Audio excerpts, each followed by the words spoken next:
So when we had y equals 2x plus 1, and we used a t-table, we saw that for each value for x, there was only one y value. So when x is 0, we got 1.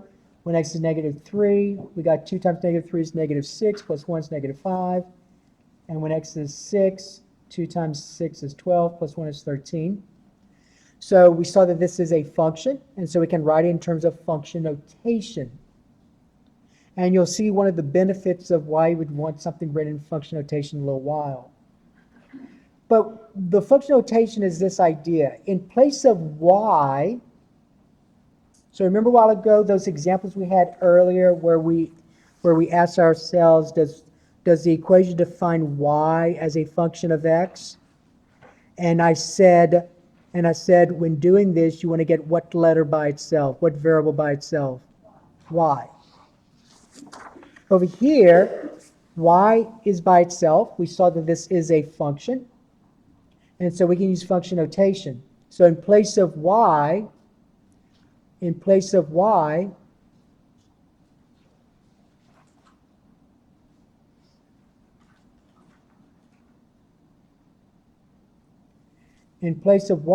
I can rewrite this as f of x.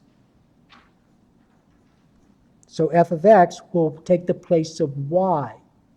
So this becomes f of x equal 2x plus 1.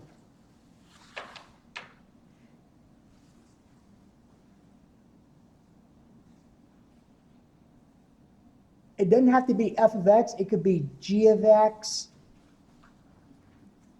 It could be h of x. Anything that looks like that. So you'll notice that in one of your worksheets, you're not going to just have f of x. You're going to have g of x, h of x, k of x. And the reason why you have different names is because you can do different things with different functions.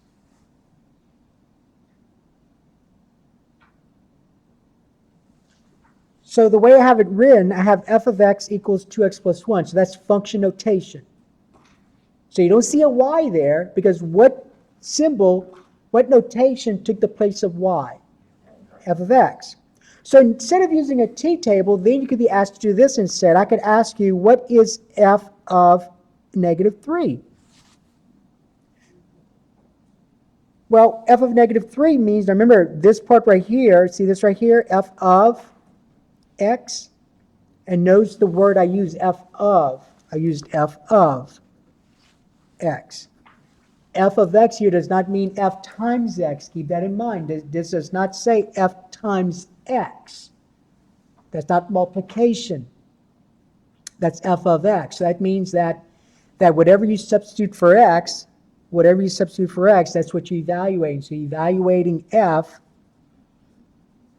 evaluating the function f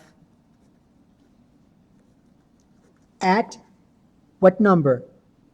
In this case, negative 3. That's what that means. You're evaluating the function f at negative 3. So that means that wherever you see the variable x, what are you going to plug in?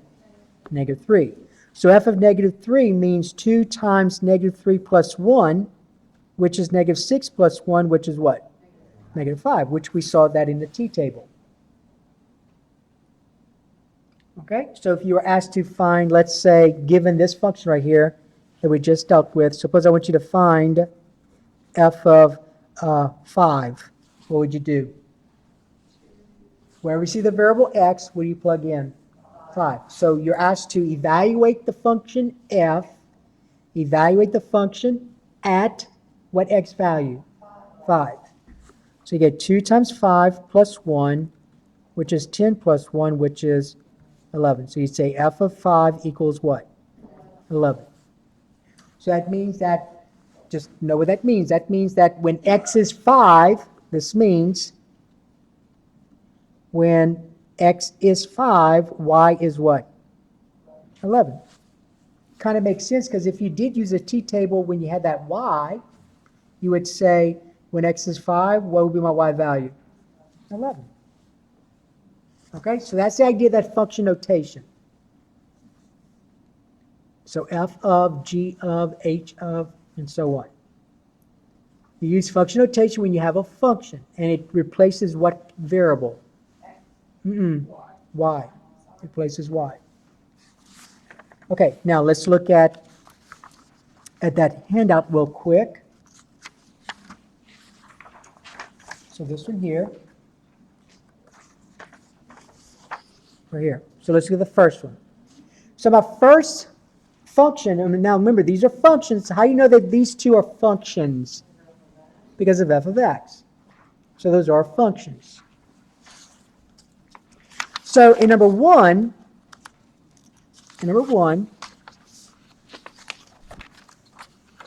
your function is this. F of x equals 3x minus 7.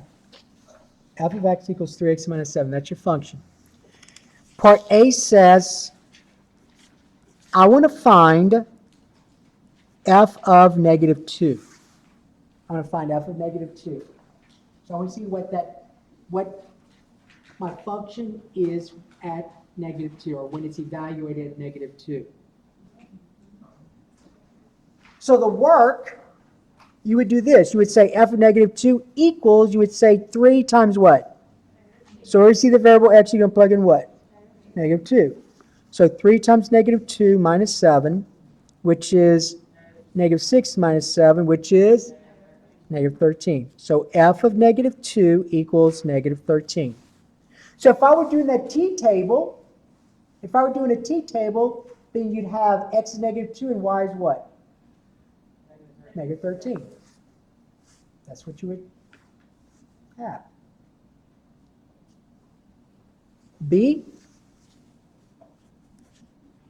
f of negative x. F of negative x.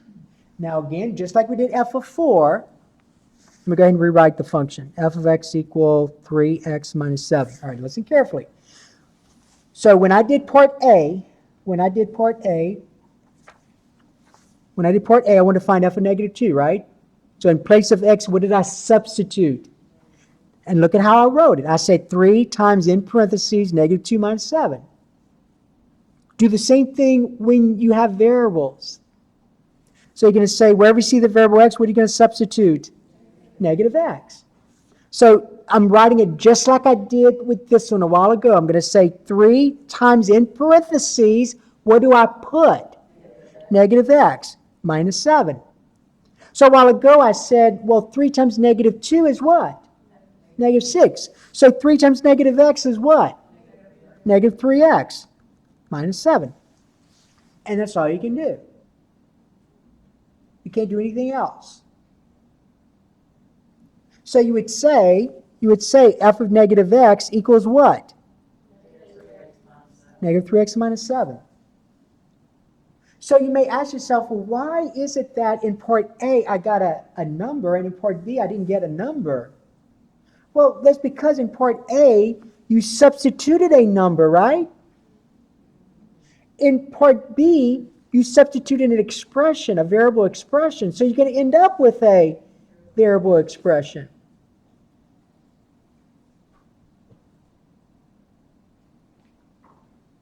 So then let's talk about C then. Part C. This time I want to find f of 2x. So if f of x is 3x minus 7, then in place of x, what do I substitute? 2x.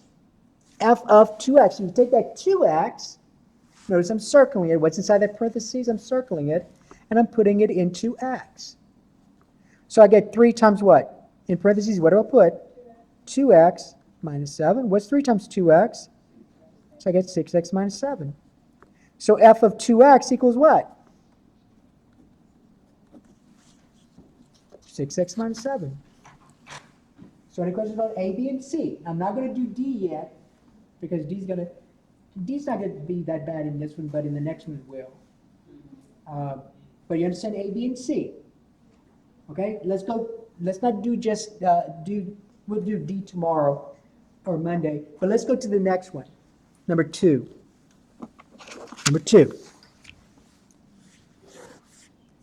We have f of x equals 2x squared minus 5x minus 6. A part. I'm just going to do A and then we'll stop. A part. I want to find f of 4. Well, based on what we did a while ago, I want to evaluate the function f when x is what? 4. So wherever I see the variable x, what do I substitute? 4. So notice the arrows. If you need to draw the arrows, draw those arrows. So I'm going to take 4. I'm circling it here. I'm going to substitute wherever I see the variable x. Right?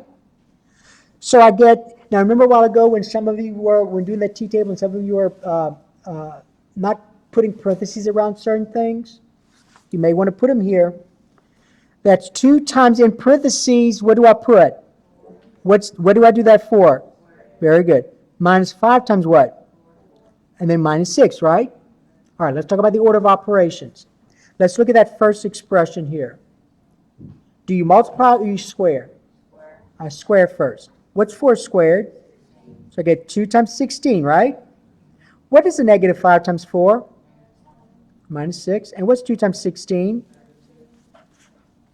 So I got 32 minus 20 minus 6. Okay?